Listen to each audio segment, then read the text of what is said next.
Properties of charge कर रहे हैं हम लोग, ठीक है। हमने एक प्रॉपर्टी कर ली थी एडिटिव नेचर ऑफ चार्ज, आज हम दूसरी प्रॉपर्टी कर रहे हैं चार्ज कंजर्वेशन। Charge conservation. तो बेटा चार्ज कंजर्वेशन क्या होता है?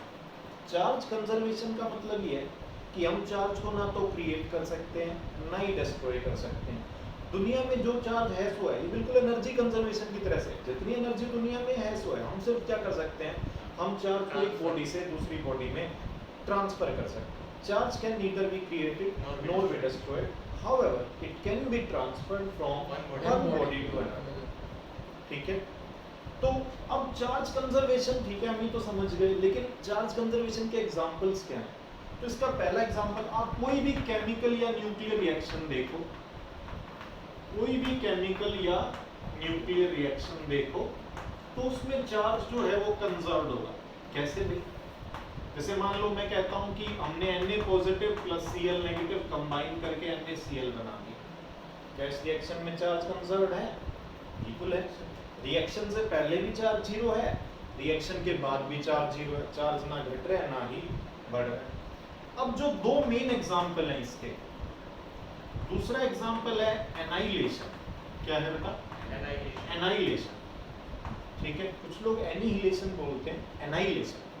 एनाइलेशन का मतलब क्या है? Annihilation means simultaneous destruction of two equal and opposite charges. जो भी मैं वर्ड्स बोलता हूँ क्लियरली सुनो। Annihilation means simultaneous destruction of two equal and opposite charges. दो इक्वल और अपोजिट चार्जेस का एक दूसरे के साथ कंबाइन होके एक दूसरे को डिस्ट्रॉय कर देना, यही एनाइलेशन।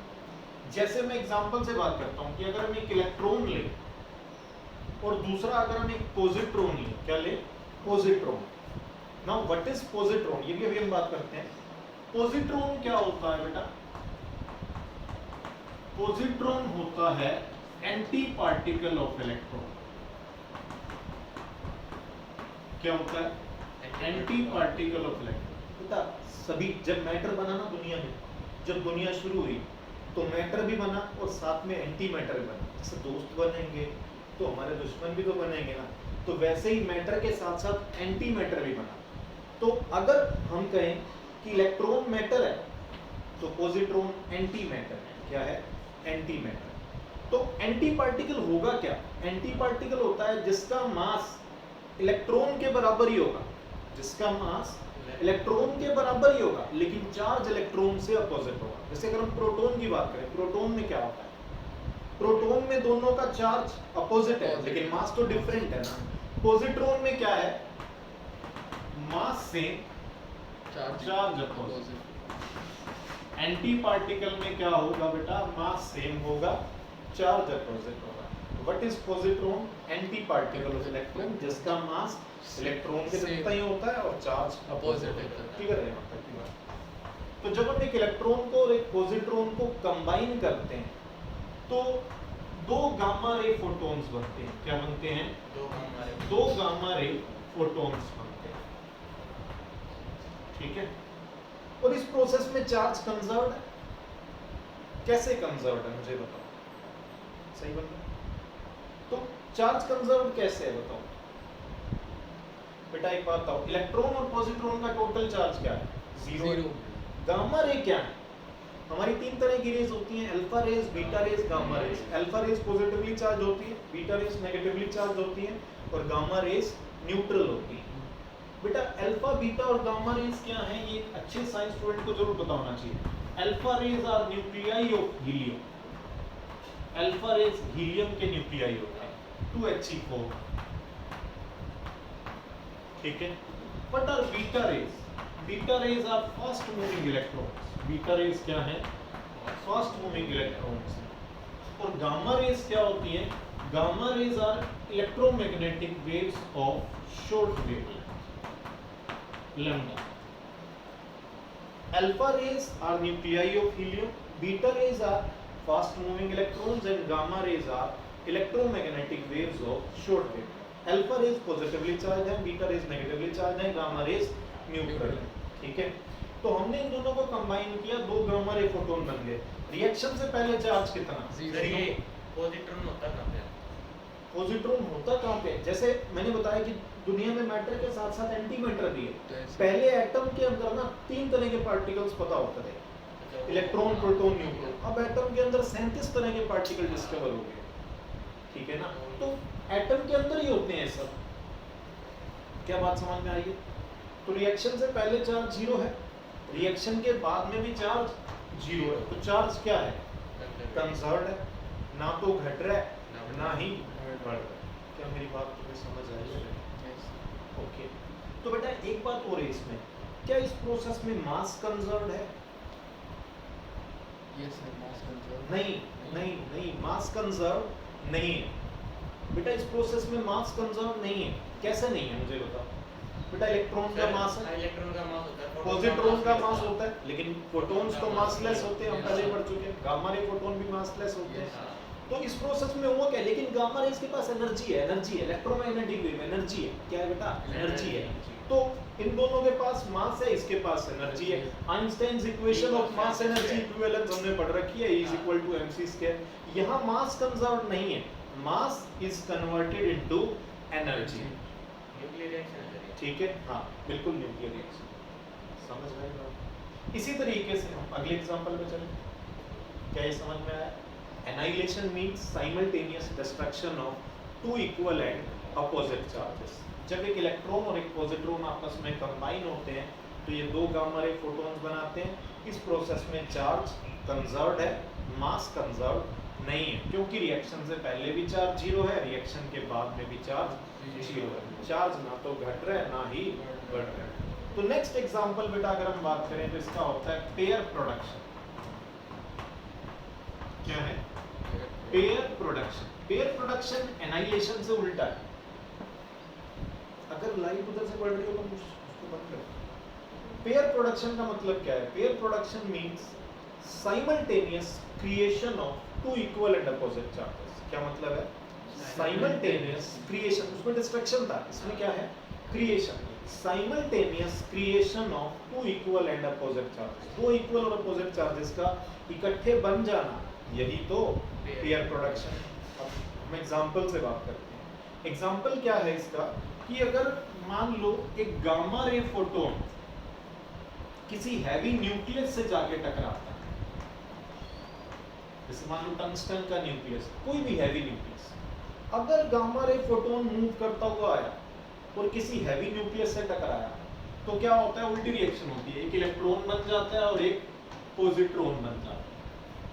एक इलेक्ट्रॉन बन जाता है और एक पॉजिट्रॉन। ये तो तुम्हें पता ही है, इलेक्ट्रॉन है। क्या है? इलेक्ट्रॉन। तो अगर गामा रे फोटोन किसी हैवी न्यूक्लियस से टकराता है तो एक इलेक्ट्रॉन बनता है और एक पॉजिट्रॉन बनता है। अब क्या इसमें चार्ज कंजर्व्ड है? हाँ है। रिएक्शन उल्टी तो है और है क्या?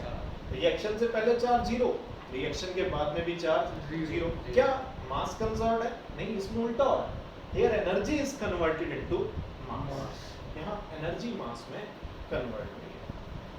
क्या क्लियर है चार्ज कंजर्वेशन? सर ये नोट्स में दिया हुआ है, अल्फा न्यूक्लियर ऑफ हीलियम। हाँ मोस्ट प्रोबेबली दिया होगा, शायद नहीं भी दिया होगा। अगर तुम्हें कोई डाउट हो तो मुझसे पूछ लेना, या तो साथ में ना एक थोड़ा कॉपी पेन रखा करो, जो तुम्हें कोई एक्स्ट्रा पॉइंट लिखे ना मिले वो लिख लिया करो, नहीं तो फोटो खींच लिया करो। ठीक है कैमरे से? क्लियर? कर दूं साथ इसके? आजकल तो टेक्नोलॉजी का बहुत फायदा है।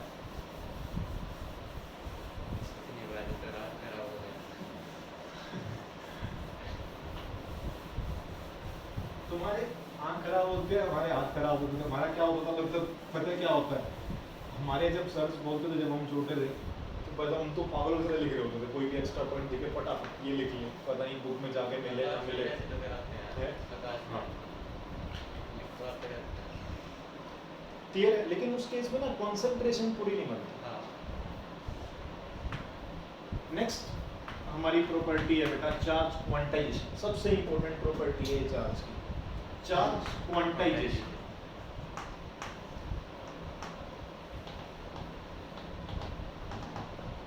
अब सबसे पहली बात तो हमें समझ में आनी चाहिए कि क्वांटाइजेशन होता क्या है। क्या होता है क्वांटाइजेशन? सर ये मेरे से सुनो, क्वांटाइजेशन का मतलब होता है only integer values are allowed, हाँ। Decimal values are not allowed. बोले only integer values are allowed, decimal values are not allowed. ठीक है, जैसे एग्जांपल से याद रखो मेजर चीजों को, जैसे हम सीढ़ियों पे चढ़ रहे हैं तो क्वांटाइजेशन होता है, पहले पहली सीढ़ी, फिर दूसरी सीढ़ी, फिर तीसरी सीढ़ी। कभी भी यूं तो नहीं होता ना 3.5 सीढ़ी, 3.25 सीढ़ी, 3.2 सीढ़ी। यानी कि इंटीजर वैल्यूज अलाउड है, डेसिमल वैल्यूज अलाउड नहीं। ठीक है, तो चार्ज जो है, मिलिकन नाम का एक साइंटिस्ट था, उसने एक एक्सपेरिमेंट किया था जिसको हम ऑयल ड्रॉप एक्सपेरिमेंट बोलते हैं, केमिस्ट्री में आता है वैसे ये। तो यहाँ कोई ज़्यादा सिग्निफिकेंस नहीं है, सिर्फ याद रखना है कि मिलिकन नाम का एक साइंटिस्ट था, उसने एक ऑयल ड्रॉप एक्सपेरिमेंट किया और उस एक्सपेरिमेंट से उसने ऑयल ड्रॉप पे चार्ज कैलकुलेट की। तो जब उसने ऑयल ड्रॉप पे चार्ज कैलकुलेट किए बेटा, तो उसको इस तरीके से मिले, जैसे 3.2 × 10⁻⁻19 कूलम, 4.8 × 10⁻⁻19 कूलम, 8 × 10⁻⁻19 कूलम। फिर उसने सोचा कि अगर मैं इन चार्ज ग्रुप्स के चार्ज को देखूं ध्यान से, एक इलेक्ट्रॉन का चार्ज कितना है, -1.6 × 10⁻⁻19 कूलम। यहाँ हमने माइनस साइन नहीं लिखा, डजंट मैटर। ठीक है, तो अब अगर तुम यहाँ पर देखो इसको ध्यान से, ये 2e बन जाएगा। Yes sir. अगर तुम इसको देखो तो ये 3e बन जाएगा, और इसको देखो तो ये 5e बन जाएगा। यानी कि किसी भी बॉडी पर जो चार्ज है वो इंटीजर मल्टीपल होगा electronic charge. n is integer, n क्या है? इंटीजर। n is integer. किसी भी बॉडी पर जो चार्ज होगा वो इंटीजर मल्टीपल होगा इलेक्ट्रॉनिक चार्ज का। मतलब ये तो हो सकता है 2e, 3e, 4e, 5e, 6e, लेकिन ऐसा कभी भी नहीं हो सकता 2.2e, 3.3e, 4.6e। these values are not allowed।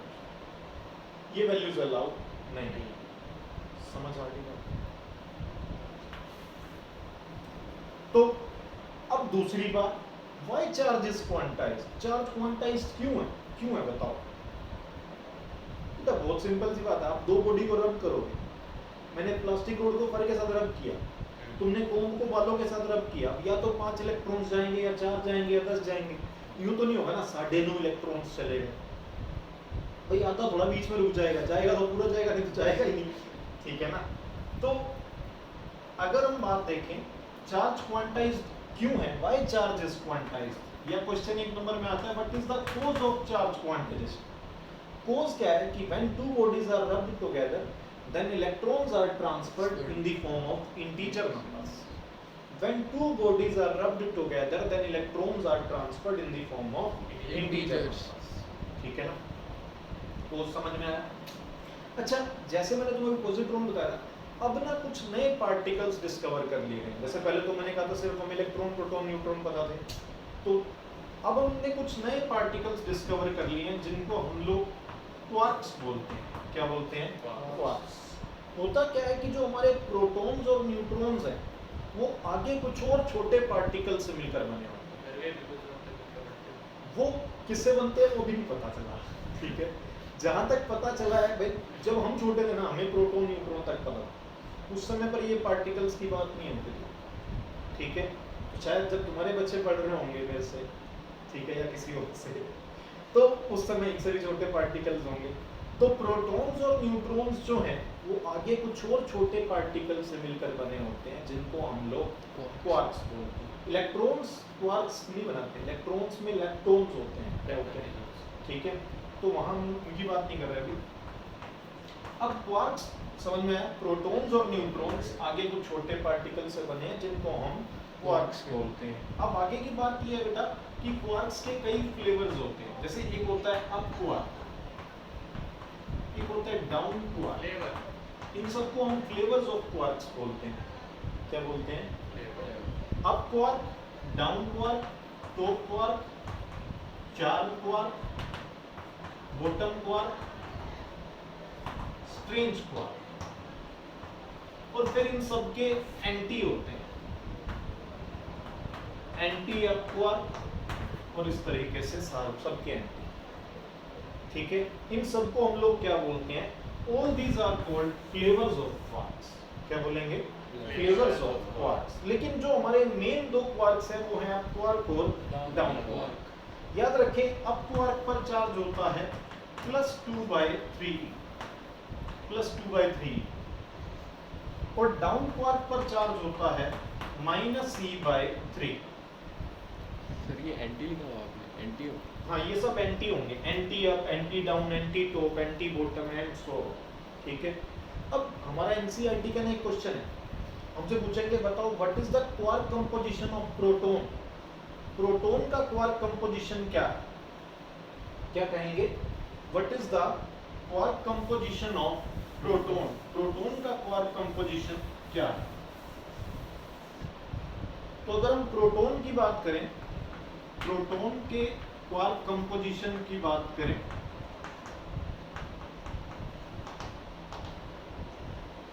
तो प्रोटॉन का जो क्वार्क कंपोजिशन होता है बेटा वो होता है UUD। क्या होता है? UUD। मतलब इसमें दो अप क्वार्क हैं और एक डाउन क्वार्क है। UUD क्या है? UUD कैसे? +2/3 +2/3 -c/3। इसको सोल्व करते हैं तो +c आ जाता है जो कि प्रोटॉन का चार्ज है। समझ आई बात? अगर हम न्यूट्रॉन की बात करें तो न्यूट्रॉन का क्वार्क कंपोजिशन होता है UDD। क्या होता है? UDD। इसमें होता है UUD, इसमें क्या होता है? UDD। एक अप क्वार्क दो डाउन क्वार्क। देखो कैसे? +2/3 -c/3 -c/3 इक्वल टू 0। अब न्यूट्रॉन न्यूट्रल होता है, कोई चार्ज नहीं होता। समझ आई बात? UUD UDD UUD UDD याद हो गया?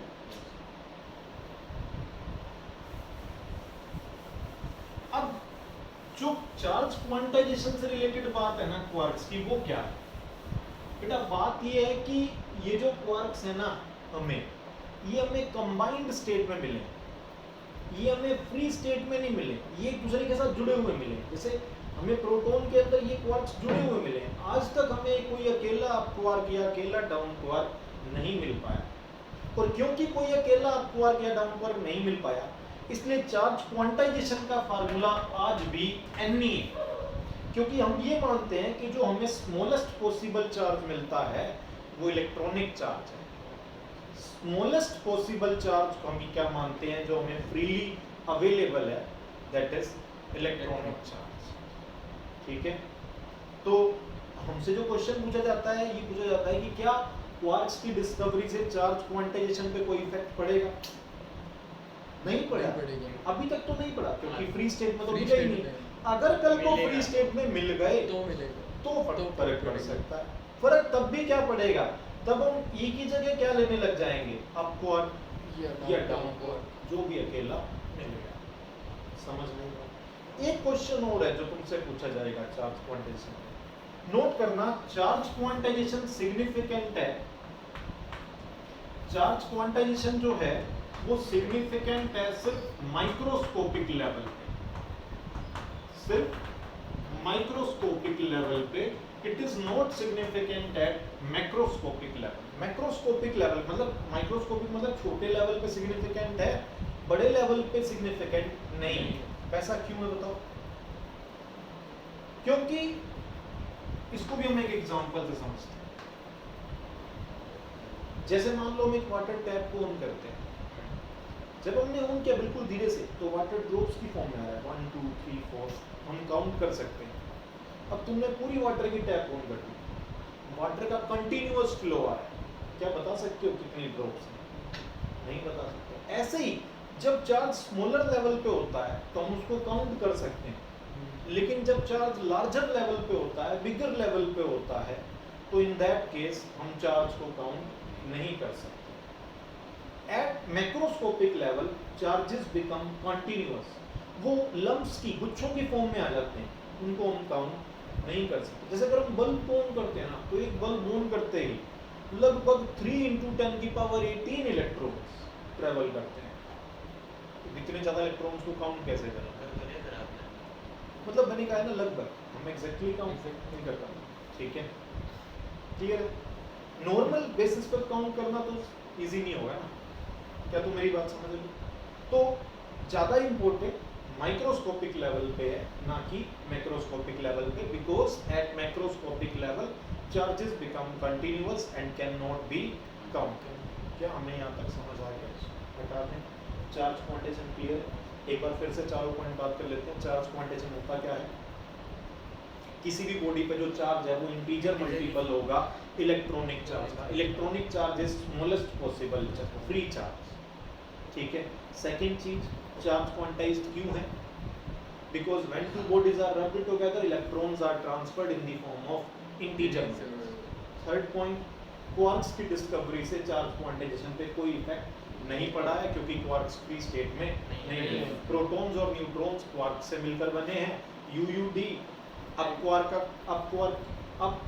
प्रोटॉन के लिए है, और अगर हम न्यूट्रॉन के लिए देखें तो यूडी। समझ रहे हो? तो नेक्स्ट अगर हम बात करें, सिग्निफिकेंट है माइक्रोस्कोपिक लेवल पे, मैक्रोस्कोपिक लेवल पे नहीं है, क्योंकि मैक्रोस्कोपिक लेवल पे चार्जेस कॉन्टिन्यूअस हो जाते हैं, उनको हम काउंट नहीं कर सकते। क्लियर है यहाँ तक की बातें? अब चार्ज क्वांटाइजेशन से रिलेटेड छोटे छोटे क्वेश्चंस पूछे जाते हैं, वो हम बात करते हैं उनकी, ठीक है। जैसे पहला एक क्वेश्चन है, हम कहते हैं is a charge of 6 into 10 की पावर -18 कूलम पॉसिबल?